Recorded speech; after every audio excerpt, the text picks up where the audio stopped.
నమస్కారం అండి. మాకైతే అందరికీ చాలా సంతోషంగా ఉంది.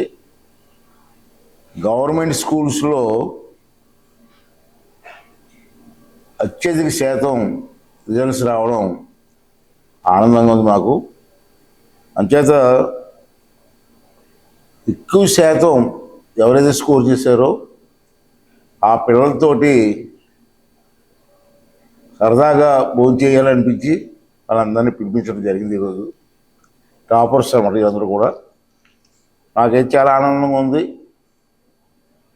ఎందుకంటే గవర్నమెంట్ స్కూల్స్లో పిల్లలకి ఇంతంత పర్సంటేజ్ రావడం చాలా అరుదుగా ఉంటుంది. ఆ కార్యక్రమానికి ఈవేళ శ్రీకారం చుట్టి పట్టుదలగా టీచర్స్ కానివ్వండి, ఎంఈఓస్ కానివ్వండి, అందరూ కూడా కృషి చేయడం వల్ల, పిల్లలు కూడా శ్రద్ధ చదవడం వల్ల ఇవాళ చూసుకుంటే అనకాపల్లి జిల్లా, ఈ జిల్లాలో 7 కాన్స్టిట్యున్సీలు ఉన్నాయి మనకి. నర్సీపట్నంతో కలిపి 7 నియోజకవర్గాలు ఉన్నాయి.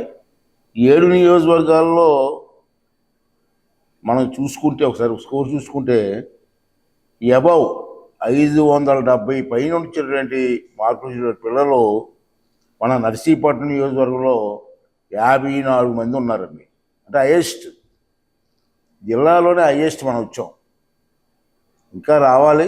రాబోయే రోజుల్లో కూడా పిల్లలు బాగా చదువుకోవాలి. జీవితాలు సఫలం అవ్వాలంటే ఎడ్యుకేషన్ చాలా ఇంపార్టెంట్ అని చెప్పి అందరికీ తెలుసు. అంచేత ఈ 54 మందికి హైయెస్ట్ స్కోర్ ఇచ్చిన వాళ్ళ వ్యక్తులకి అందరికీ కూడా ఆ శుభాకాంక్షలు తెలియజేస్తున్నాను. వారిని ఈ స్థాయికి తీసుకొచ్చినటువంటి టీచర్స్ని కానీ, అధికారులు కూడా ఆ శుభాకాంక్షలు తెలియజేస్తూ రాబోయే రోజుల్లో ఇంకా మంచి పర్సెంటేజ్ ఇచ్చేలాగా పిల్లల్ని తీర్చిదిద్దవలసిన అవసరం ఉంది. నాకు తెలుసు చాలామందికి ఈవేళ చదువు మీద ఇంట్రెస్ట్ ఉంది, ఏదో సాధించాలనే కోరికలు పిల్లల్లో ఉన్నాయి. దానికి మనం కొంచెం చేయూతనిస్తే తప్పనిసరిగా వాళ్ళు గోల్ సాధిస్తారు, ఉన్నత స్థాయిలోకి వెళ్తారు. నేను చాలామంది చూశాను. నేను 10th క్లాసు ఇంటర్మీడియట్లో ఫెయిల్ అయిపోయిన వాళ్ళు ఇవాళ దేశంలో ఉన్నత స్థాయిలో ఉన్న వ్యక్తులు కూడా నాకు తెలుసు. అంచేత మొన్న ఎవరైతే ఫెయిల్ అయి ఉంటారో ఎగ్జామ్లో ఎవరు నిరుత్సాహపడవసరం లేదండి. మళ్ళీ ట్రై చేద్దాం, విజయం సాధించడం కోసం ప్రయత్నం చేద్దాం, సాధిస్తారని నమ్మకం నాకు ఉంది. అంచేది గవర్నమెంట్ రేపు 25 నుంచి కదా మనకి గవర్నమెంట్ వారు కూడా మొన్న మార్కులు తక్కువ వచ్చి ఫెయిల్ అయిన పిల్లలు ఎవరు ఉన్నారో వాళ్ళెవరు నిరుత్సాహపడద్దండి దయించి. మళ్ళీ గవర్నమెంట్ మీకు 25 నుంచి 4వ తారీఖు వరకు మీకు ఎవరైతే మన ఫెయిల్ అయ్యారో వాళ్ళందరికీ కూడా కోచింగ్ ఇవ్వడానికి ఏర్పాటు పెట్టారు. దాంట్లో మీరు అందరూ పాల్గొనండి. మళ్ళీ ఎగ్జామ్స్ ఉన్నాయి, గవర్నమెంటే కోచింగ్ ఇస్తుంది కాబట్టి ఆ కోచింగ్లో పాల్గొని మొన్న ఎక్కడెక్కడ ఏ సబ్జెక్టులో మీకు తక్కువ మార్కులు వచ్చాయి ఆ సబ్జెక్ట్ మీద దృష్టి పెట్టి మళ్ళీ రేపు జరగబోయేటువంటి ఎగ్జామ్లు పాస్ అయ్యి విజయం సాధించవలసిన అవసరం ఉంది. అందుకని మరొకసారి చెప్తున్నాను, ఒక్కసారి ఫెయిల్ అయినంత మాత్రాన నిరుత్సాహపడొద్దండి. చాలామంది పెద్ద పెద్దవాళ్ళు ఇవాళ దేశంలో చాలామంది పెద్ద పెద్దవాళ్ళు 10th క్లాసు ఇంటర్మీడియట్ కూడా ఫెయిల్ అయిన వాళ్ళు ఉన్నారు, కానీ పట్టుదలకి చదివారు. ఇవాళ నెంబర్ 1గా దేశంలోనే నెంబర్ 1 నిలబడ్డారు. అదొక ఉదాహరణ మన కళ్ళ మీద ఉదాహరణ కనబడుతుంది. ఒకసారి ఓడిపోయినంత మాత్రాన, ఒకసారి ఫెయిల్ అయినంత మాత్రాన సాధించలేవని నిరుత్సాహపడొద్దండి. మళ్ళీ ట్రై చేద్దాం, ట్రై చేసి మంచి గోల్స్ కొట్టి ఒక ఉన్నత స్థాయికి వెళ్దామని చెప్పి దానికోసం అందరూ కృషి చేయాలని చెప్పి మనం చేస్తూ, అలాగే టీచర్స్ కూడా నేను కోరేది ఏంటంటే ఆ పిల్లలు ఎవరైతే మొన్న ఎగ్జామ్లో తప్పారో వాళ్ళు స్వయంగా మీరే టచ్ చేసి ఒకసారి మేము ఉన్నాం మీకు ఎందుకు మళ్ళీ లిఫ్ట్ చేస్తామని చెప్పి స్కూల్కి తీసుకొచ్చి ఎగ్జామ్స్ ముందు 10 రోజులు మీరు కోచింగ్ ఇచ్చినట్టయితే మళ్ళీ సాధిస్తారు, వాళ్ళు నెంబర్ 1గా వస్తారు. దానికి కూడా మీరు అందరూ కృషి చేయాలని చెప్పి మనం చేస్తూ, ఇవాళ మీ అందరూ టాపర్స్, మీరు అందరూ చిన్నవాళ్ళు కాదు. 10th క్లాస్లో ఇన్ని మార్కులు మేము చదువుకున్నప్పుడు ఇన్ని మార్కులు రాలేదు మాకు. 10th క్లాస్ చదివినప్పుడు ఇన్ని మార్కులు మాకు రాలేదు. ఆ మార్కులకి సరదా పడిపోయారు మేము. ఈ మార్కులు చెబుతుంటే ఇన్ని మార్కులు ఎలా వచ్చేసారా బాబు అనిపిస్తుంది మాకు. చిన్న విషయం కాదు ఇది, చిన్న విషయం కాదు ఇది. ఎక్కడ ఎంత హైయెస్ట్ ఎంత వచ్చింది మేస్ గారు మొన్న? 5,600కి.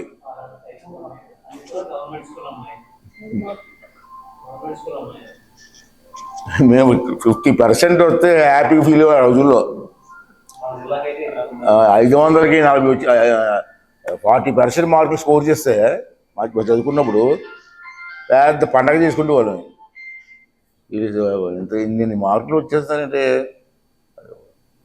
చాలా ఆనందంగా ఉంది, చాలా హ్యాపీగా ఉంది. అందులో గవర్నమెంట్ స్కూల్స్ అంటే చాలా లోకువ, ప్రైవేట్ స్కూల్స్ అంటే బాగా చెప్తారు, ఇది చేస్తారు అని. గవర్నమెంట్ స్కూల్స్ వెళ్తే రాదు అనుకుంటారు, కానీ ఈ 2 సంవత్సరాల్లో మీరు మార్చారు. మీరు ఈ 2 సంవత్సరాల్లో నేను చూస్తారు కదా రిజల్ట్ చూస్తుంటే ఆ అపోహ పోయింది. ఇప్పుడు అలా గవర్నమెంట్ స్కూల్స్లో కూడా మేము ఇన్ని మార్కులు సాధించగలం అనేటువంటి స్థైర్యాన్ని, ధైర్యాన్ని పిల్లలకి ఇచ్చారు, పిల్లల తల్లిదండ్రులకి ఇచ్చారు. చాలా థ్యాంక్స్ అండి. ఈవేళ ఇదే విధంగా ఏమంటే నేను ఎక్కువగా రాజకీయాల్లోకి వచ్చిందని అది మీ పిల్లలకి అవసరం లేదనుకోండి చెప్పాలా. నేను రాజకీయాలకు వచ్చేటప్పటికి నేను డిగ్రీ పాస్ అయిన తర్వాత రాజకీయాలకు వచ్చాను, తెలిసింది కదా. నాకు ఎప్పుడు ఒకటేంటంటే మిగతా పనుల కంటే ఎడ్యుకేషన్ మీద ఇంట్రెస్ట్. నాకు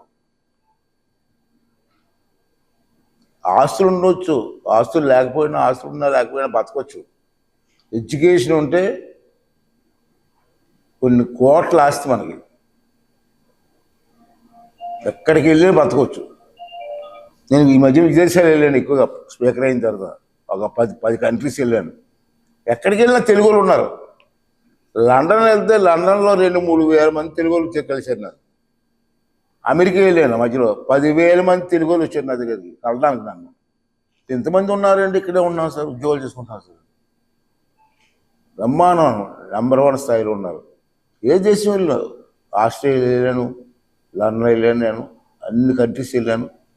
ఎక్కడికి వెళ్ళినా తెలుగు వాళ్ళు ఉన్నారు. ఆస్ట్రేలియాలో తెలుగు వాళ్ళు ఉన్నారు. ఎన్టీ రామారావు గారు పుట్టినరోజు జరిగితే నన్ను పిలిచారు అక్కడికి, ఆస్ట్రేలియాలో వెళ్తే నేను అనుకున్నాను ఆస్ట్రేలియా అనుకుందో 500 మంది 600 మంది వస్తారు అనుకున్నాను. 10,000 మంది వచ్చారు ఆ కార్యక్రమానికి. ఇంతమంది ఉన్నారంటే వాళ్ళు వ్యాపారాలు చేస్తున్నారు బ్రహ్మాండంగా, బికాస్ ఆఫ్ ఎడ్యుకేషన్. అది నీకు ఆస్తి కాదు, వెనకాల 100 కోట్లు 10 కోట్లు కాదు. ఎడ్యుకేషన్ వాళ్ళ ధైర్యం.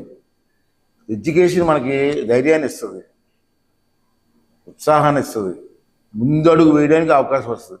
అందుకే ఎడ్యుకేషన్ కోసమే నేను రాజకీయాలకు వచ్చినందుకు నన్ను అర్థం చేస్తుంటారు మీరు. మిగతా కార్యక్రమాల కంటే ఎడ్యుకేషన్కి ఒకనప్పుడు నర్సీపూర్లో డిగ్రీ కాలేజ్ లేదు. నేను ఎమ్మెల్యే అయితే డిగ్రీ కాలేజ్ లేదమ్మా. నేను ఇక్కడ డిగ్రీ చదువుకోలేదు. డిగ్రీ చదువుకునేకుంటే కాలేజీ లేదు. నేను కాకినాడ పోయి పిఆర్ కాలేజ్ చదువుకున్నాను. అట్నుండి వచ్చిన తర్వాత ఎన్టీ రామారావుని కలిసినప్పుడు నీకు ఏం కావాలంటే డిగ్రీ కాలేజ్ కావాలి సార్. అక్కడి నుంచి ఈవేళ నర్సీపూర్లో అన్ని కాలేజీలు వచ్చాయి మనకి. ఇంజనీరింగ్ కాలేజ్ కూడా నర్సీపట్నంలో ఉంది, అన్నీ వీళ్ళు పాలిటెక్నిక్ కాలేజ్ ఉంది, ఐటీఐ కాలేజ్ ఉంది, నర్సింగ్ కాలేజ్ ఉంది. అన్ని కాలేజీలు సమకూర్చుకున్నాయి. ఈవేళ మనం సమకూర్చినటువంటి కాలేజీల వల్ల ఎంతమంది పిల్లలు ఎడ్యుకేషన్ ఉందండి. అంత పిల్లలు ఎక్కడికి వెళ్ళకుండా నర్సీపట్నం చదువుకునే అవకాశం వచ్చింది. ప్రైవేట్ స్కూల్స్ కూడా ఉన్నాయి. నేను అన్ని స్కూల్స్ అసలు ఊహించలేదు. అన్ని స్కూల్స్ వాళ్ళు కూడా నర్సీపట్నంలో పెట్టాలని ప్రయత్నం చేస్తారు. నన్ను కలుస్తూ ఉంటారు, పెట్టుకోమంటాను నేను. పెట్టండి, ఎన్ని స్కూళ్ళు వచ్చినా పెట్టండి. మన పిల్లలకి ఎడ్యుకేషన్ కావాలి. కొంతమంది ఏమనుకుంటారు ఎడ్యుకేషన్ లైఫ్ని సెటిల్ చేద్దాం అనుకోలేదు అనుకుంటారు, అది తప్పది. ఎడ్యుకేషన్ మనకు ఒక మార్గాన్ని చూపిస్తుంది, ఆలోచన ఇస్తుంది ఎడ్యుకేషన్.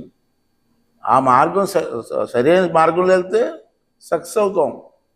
మరి అది సరైన మార్గంలో వెళ్ళకపోతే ఓడిపోతాం, సక్సెస్ అవ్వలేము. అంచేత ఎడ్యుకేషన్ మనది ముఖ్యం. కాబట్టి నేను ఎడ్యుకేషన్ కోసమే ఎన్నాళ్ళు నేను ప్రయత్నం చేశాను. ఇవాళ చాలా సంతోషం. నిన్న మొన్న అనుకున్నాం మేము, పేపర్ చూసిన తర్వాత ఇంతమంది పిల్లలు బ్రహ్మాండ పార్కులు వచ్చి సరదాగా పిల్లలతో కూర్చొని భోజనం చేద్దాం ఒక గంట 2 గంటలు సరదాగా అని చెప్పి ఒక ఆలోచన వచ్చి వీళ్ళందరినీ పిలవడం జరిగింది.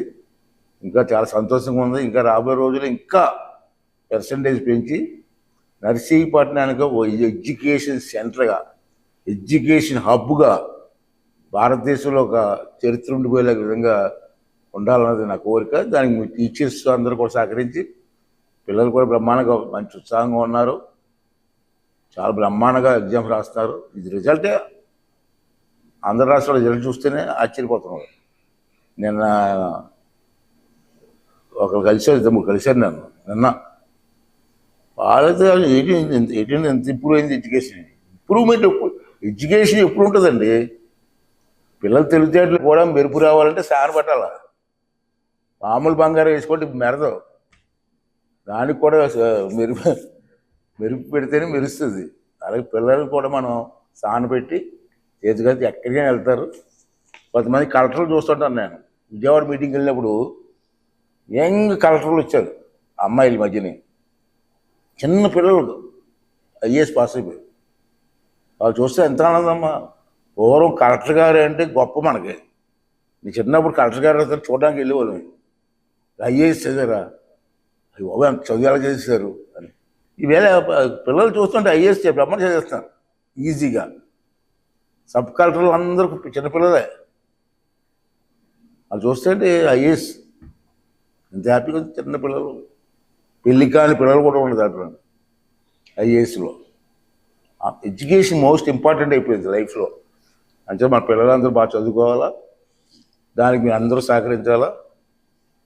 గవర్నమెంట్ కూడా ఎడ్యుకేషన్ పూర్తి ప్రయారిటీ ఇవ్వాలని చెప్పి చంద్రబాబు, నేను ఎప్పుడు కలిసి చంద్రబాబుని కలిస్తే అది చెప్తారు, సార్ మిగతా చేయబడి పర్లేదు సార్, ఎడ్యుకేషన్ ప్రయారిటీ ఇవ్వన్నాను. అప్పుడే దేశం కూడా బాగుపడుతుందమ్మా.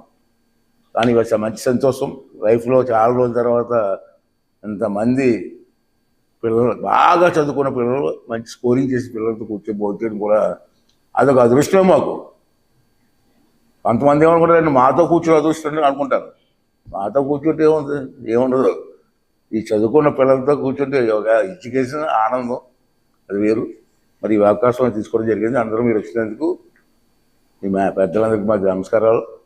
పిల్లలకి నా ఆశీర్వాదం తెలియజేస్తూ ఇంకా బాగా చదివి మంచి స్కోర్ చదివి రాబోయే రోజుల్లో మంచి పొజిషన్లో ఉండాలి. మీరు మంచి పొజిషన్లో ఉండాలి, అది నా కోరిక. దేవుడి వల్ల తప్పనిసరిగా జరుగుతుందని ఆశిస్తూ మీరు కూడా కృషి చేయాలని కోరుకుంటున్నానమ్మా. Thank you